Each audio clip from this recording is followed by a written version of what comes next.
Hi, I'm Leslie Ludy, host of the Set Apart podcast, biblical encouragement for women of all ages. We're still in our Navigating Modern Christianity series, and this is a two-part message on overcoming mediocrity.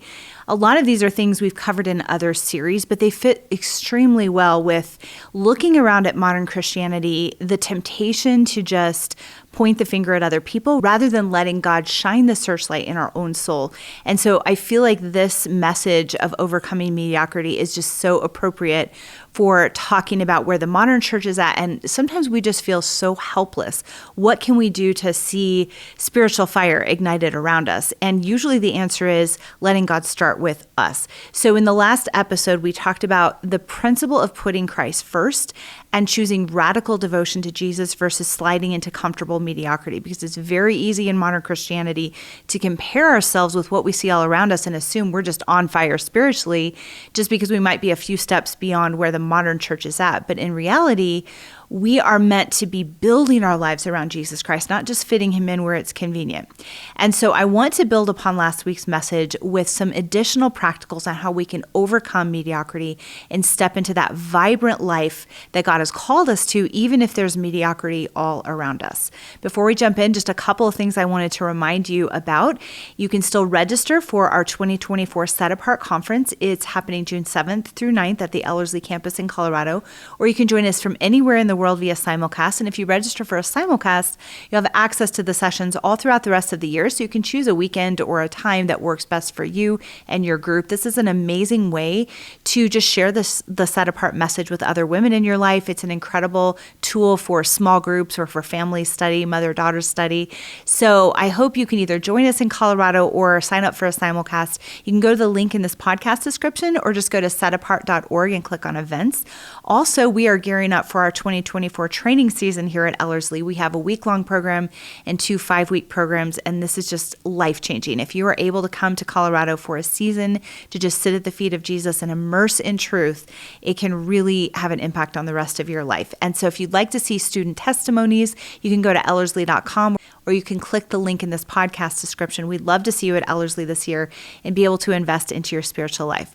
So let's talk about overcoming mediocrity. This is the second part of this message. And I want to jump into what it means to removing safety cones. This is something we talked about probably a year or two ago in this podcast, but we all have these areas of our life where we put up safety cones. We say, I'll go this far for you, Lord, but I'm not going to be able to go any farther than that. And I remember a time when God challenged me very clearly not to pitch my tent and settle. And it was right in the time when God was stirring in our heart the concept of adopting and bringing children in need into our home. And we had adopted a little girl from Korea and kind of thought, okay, well, we've done what God asked us to do. And right around that time, our 3-year-old son, Hudson, was starting to find out about orphans around the world. He didn't really understand Harper's situation, that he had a little sister that used to live on the other side of the world. At that age, he just thought the way you get a sibling is you just go to the airport and pick them up, because that's how we got Harper. And so he didn't really put the two together. But when he was 3, he started to hear about orphans around the world, and it really burdened him. And he thought, if we brought these children into our home, they wouldn't be orphans anymore. And he told me that he thought we should go to another country like Haiti and adopt like 20 children, which I told him, buddy, I don't think we have room in our house. And a few days later, he brought Eric and I upstairs and he showed us, he had put orphan beds all over our house, several in his room, several in our room, a few in the hall, some in Harper's room, a blanket, a pillow, one of his favorite stuffed animals. And he said, see, we do have room. And it was like God's way of waking me up and saying, just because you've taken this one step of obedience, don't pitch your tent and just assume, okay, I'm good now. I've obeyed. I've done what God asked. I don't have to go any farther in pursuing more of what God has for me. And that decision to say, okay, Lord, take me further, is what led to the adoption of 3 more children after that. And so there have been many significant things in my life, in Eric's life, in our life together as a couple, where we we were tempted to pitch our tent and say, hey, let's just call it good. And God kept pressing us into more. Before we started Ellerslie, our discipleship training school, we were very protective of our sleep. And God began to, well, first of all, he gave us a very high needs baby. Our first was very high needs. And so he's waking up all night. So that helped us kind of surrender that idea of we have to have this much sleep in this order every night, but also just challenging us to be willing to even give up sleep if he was calling us to wrestle in prayer for something. And so sometimes there were even half nights where we would stay up and pray and wrestle for something that we felt like God wanted to do. And it was such amazing preparation for Ellerslie when we were going to be in the midst of a great spiritual battle over the lives of those who came to be discipled, and we needed to be willing to pray at all hours of the day or night to see those breakthroughs. So every time we have said yes to God taking us out of our safety cones, removing our safety cones, it's always led into something deeper, something more significant that God wanted us to do.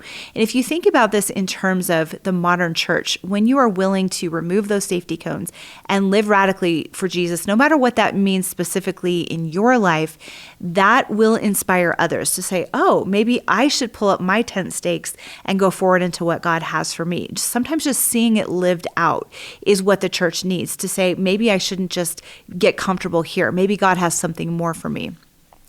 So I would encourage you to prayerfully consider these safety cone removal steps. You might be called to remove the safety cone of silence. That might mean sharing the gospel with others, even if they reject you, even if they mock you, even if they don't respond to you. Or the safety cone of social correctness, standing boldly with Jesus in a hostile culture that's only growing more and more hostile. Are we willing to do that?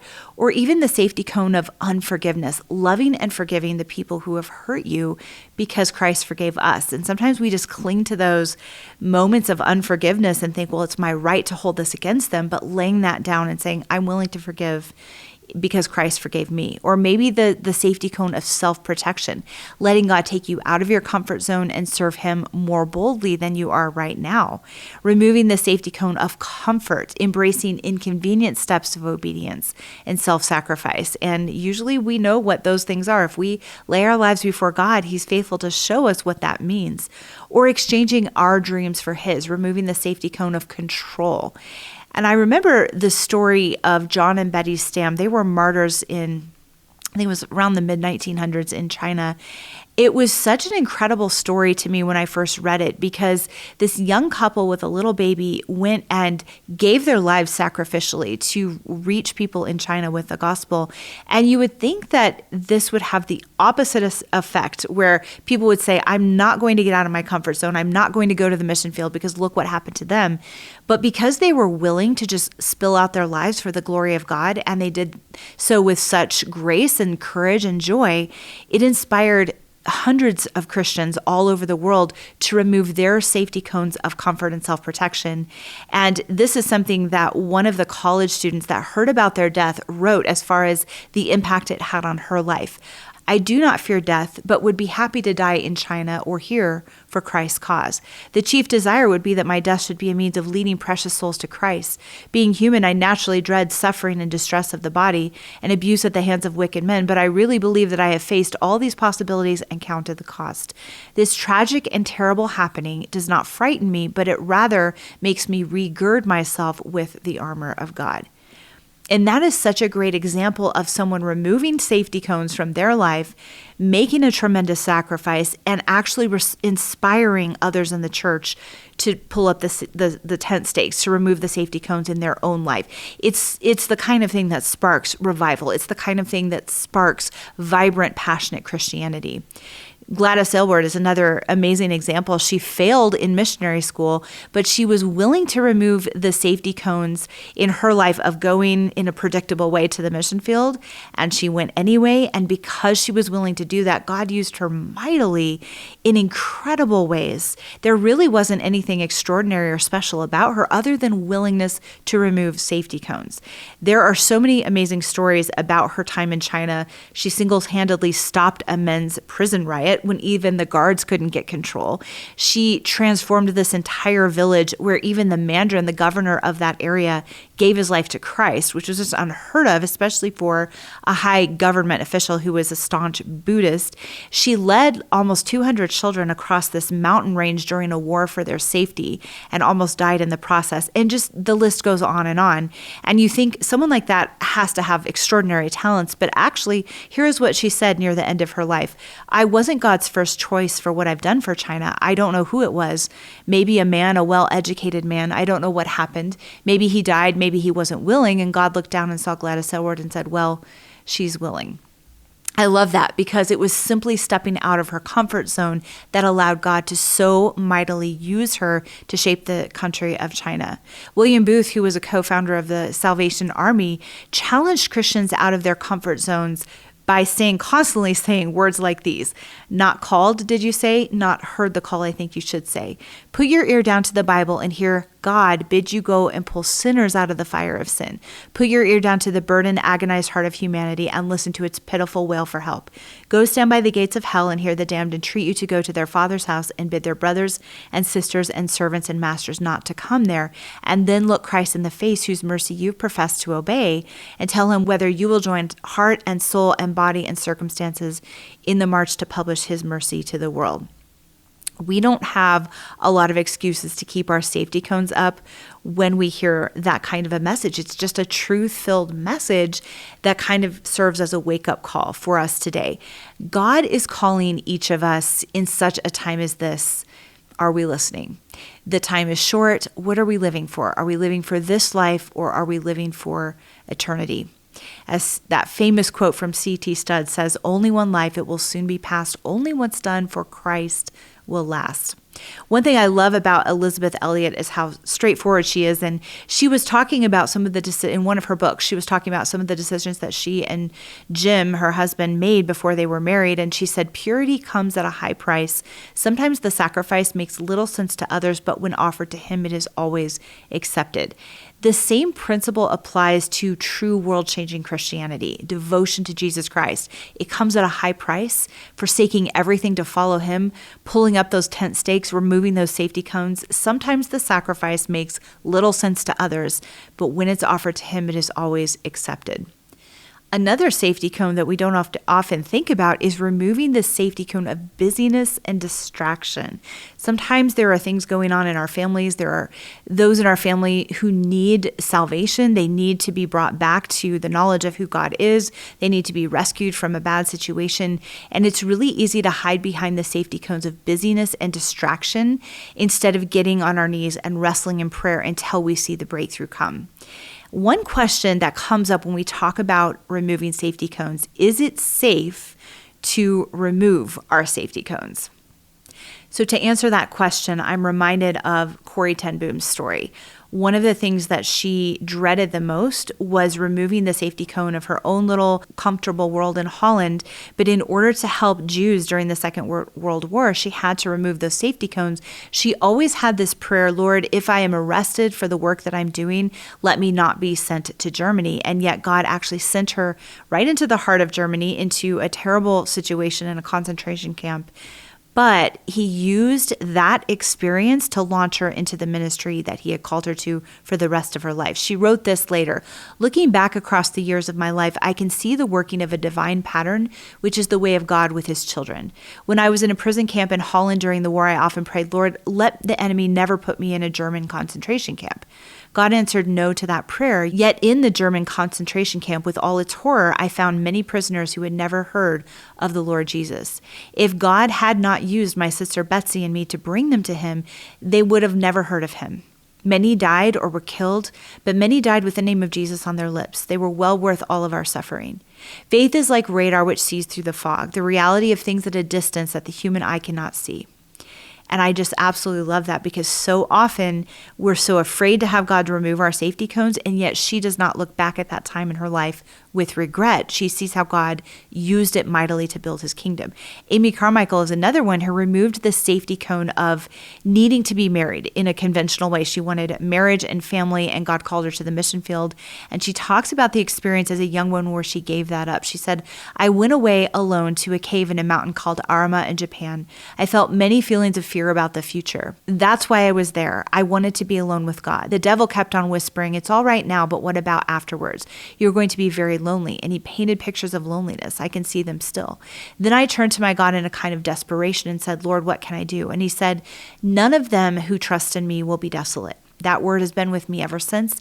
It has been fulfilled to me. It will be fulfilled to you. Only live for him who redeemed you and trust him to take care of you, and he will. Now, both of these women had to face their greatest fears, and yet as they removed their safety cones and entrusted themselves fully to God, they found incredible peace and purpose in all that they went through. So here is the key truth. Whatever safety cones he asks us to remove, we must never forget that it is always safe to place our dreams, our future, and our life entirely in his hands, the nail-scarred hands of the one who died to save us. So we've talked about removing our safety cones. Now let's talk about making heavenly decisions. If we want to choose radical devotion to Christ in a world of mediocrity, we need to live with an entirely new approach to decision making. It's not what do I want, but what does he want? It's not what will make me happy, but what will bring him glory. And sometimes, in fact, often, this means taking the opposite direction of what our human mind or emotions would naturally want.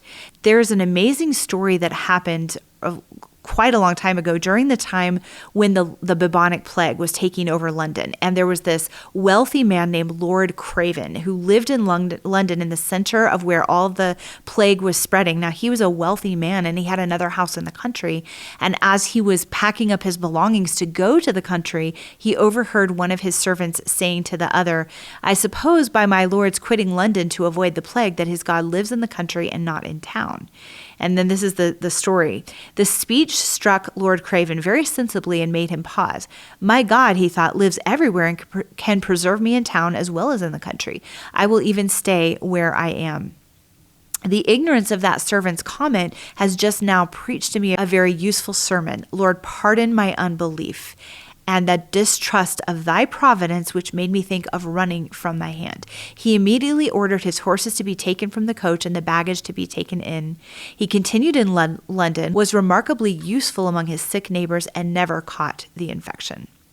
Now, he did a complete 180. His decision was based on heaven's reasoning versus his own self-protective desires. And that brings us back to what we talked about in the first episode, which is the difference between the 4 fishermen and the rich young ruler. With the 4 fishermen that Jesus called to leave their nets and go with him, they didn't hesitate. And the rich young ruler did hesitate.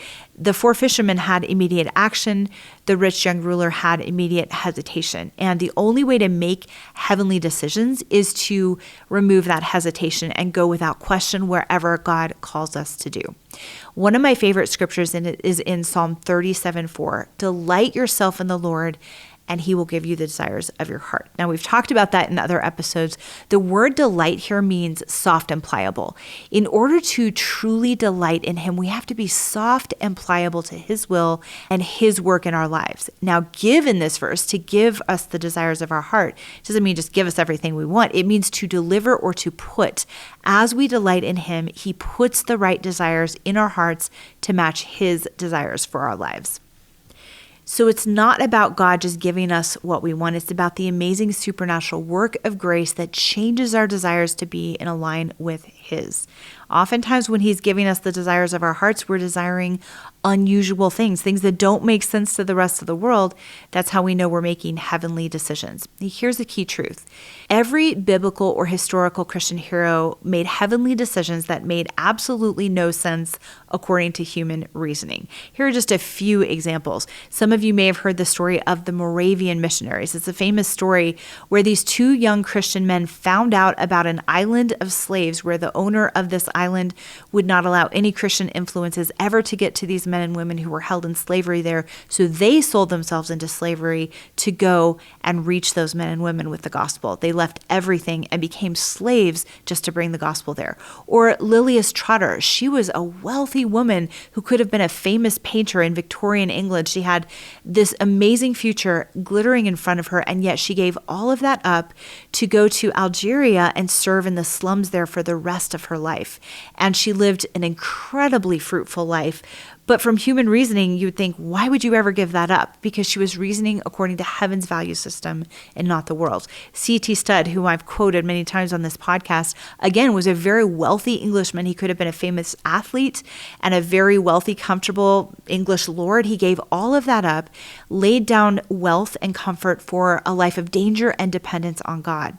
Oswald Chambers, the one who wrote My Utmost for His Highest, or His Messages compiled that book, which is the most famous devotional in all of Christian history, he actually had some opportunities to have a very prestigious life as a musician, as an artist, completely gave that up, and it chose obscurity where he could pour out his life for a few men who were on the front lines during the First World War. Jim Elliot and the missionaries that went with him to reach the Auca Indians went where no one else was willing to go. Here's the key truth that we see in these lives. When you seriously pursue Jesus, don't be surprised if your desires change from comfortable to crazy, at least in the world's eyes. This is one way you can know that He's shaping the desires of your heart. When we choose to live lives where we release our grasp, that is going to impact the church around us in a positive way. That rich young ruler thought when he walked away from Jesus, he was walking toward true happiness. He was walking toward a life of comfort, ease, popularity, and wealth.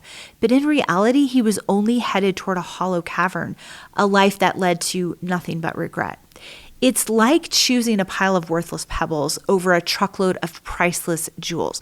Whenever we refuse to pitch our tent, we remove our safety cones, we begin making heavenly decisions, the reward that we gain far outweighs the sacrifice that we make. And it may not look like a reward in the world's eyes, but eternally speaking, we wouldn't trade it for anything.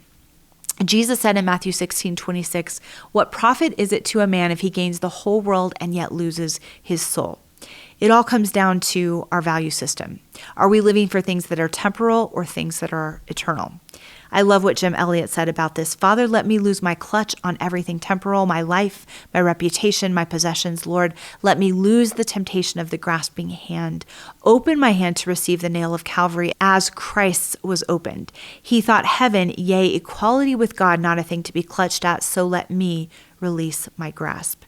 When we understand the reality of Calvary, the idea that the cost of following Him is too great will seem like the most foolish idea in the world. Now, when you look around at what's going on in the world, maybe we as Christians are starting to get worried that we might start to face restriction of freedom or persecution. We need to think about this. If suffering and persecution does come for the sake of the gospel, our faith will quickly fall apart unless we have released our grasp on everything but Jesus. So ask yourself today, am I ready to release my grasp on my future, my dreams, my ambitions, my plans, my desires, my possessions, my time, my reputation, my relationships, even my very life? We have to give up everything to truly follow Jesus, but what do we gain?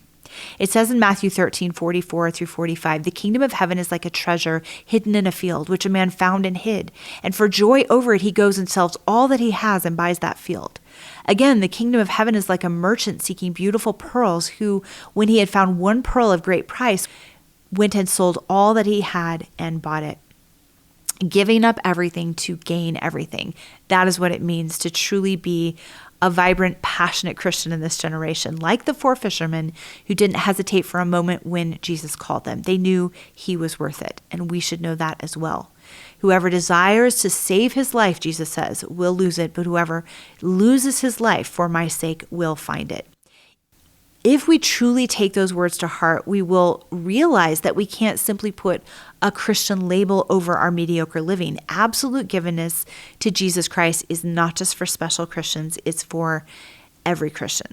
A quote from an old novel says it very well. "You have chosen the roughest road, but it leads straight to the hilltops." Isn't that an amazing and profound statement? So, however difficult the road may be, there can be no greater joy than one day standing before our King and hearing Him say those words, "Well done, my good and faithful servant." Mediocrity and apathy might be all around us, but sometimes it only takes one Christian who will rise up and say, "I have decided to follow Jesus. There is no turning back." And I want to just tell you the story behind that song, "I have decided to follow Jesus." During a severe opposition to the gospel, This is in the mid-19th century in India. Missionaries went to a village to share the gospel, even though they had so many obstacles against them. One of them shared the gospel to a villager, his wife and his 2 children, and thereafter they received Christ as their savior. As a result, many of the villagers began turning to Christ. The chief of the village became very angry, and he gathered all the villagers and this family that had given their lives to Christ. And he said to the man, if you do not renounce your faith in Christ, if you do not walk away from Jesus, we're going to kill your family in front of you. And he said, I have decided to follow Jesus, no turning back. They killed his children, they killed his wife, and eventually they killed him. And every single time he said, I have decided to follow Jesus. There is no turning back.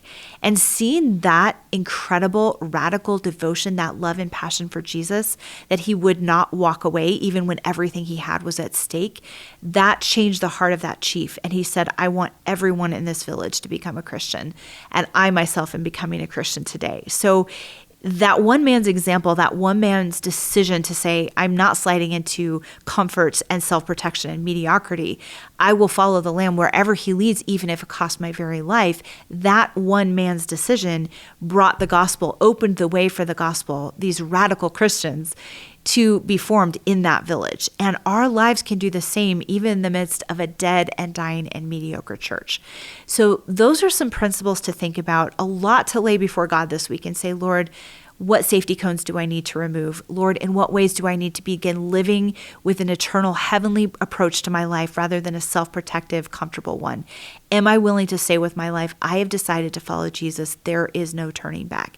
And when we say yes to that question, that's when the world around us and the church around us can truly change for eternity. I hope you've enjoyed this week's episode. If you'd like to go deeper into what it means to live a set-apart life for Christ, visit us at setapart.org. I pray you have a blessed and Christ-centered week.